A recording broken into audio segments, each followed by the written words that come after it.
ফল-মূলৰ পাত নাইবা শাক-পাচলিৰ পাত এনেকৈ পাতেৰে আমি বিভিন্ন ধৰণৰ গছৰ পাতেৰে ময়ূৰ চৰাই বনাইছা। চেষ্টা কৰি থাকিবা আৰু ভাল হ'ব হা। গছৰ পাতেৰে ধুনীয়া ফুলদানি বনাইছে দেই, বহুত ভাল লাগিছে। Thank you. যৌথ পৰিয়াল বনাইছা, ভাল হৈছে দেই।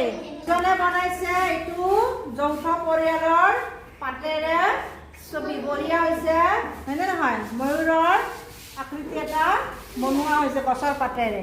পাতেৰে ফুলদানি বনাইছে, বিভিন্ন ধৰণৰ পাত, অকণমান ফুলো দিছে। পাতেৰে কিটো ফুলদানি, ধুনীয়া ফুলদানি হৈছে। থেংক ইউ তোমালোকক। এইটো হ'ল সুখী পৰিয়াল।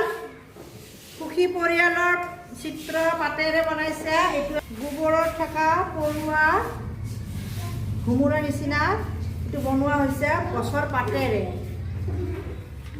এইটো এটা বনাইছে পাতৰে ফুলদানি। এইটো এটা চিনাৰী বনাইছে গছৰ পাতেৰে আৰু ফুলেৰে। এইটো পাতৰে আধা বনোৱা হ'ল, বনাই আছে।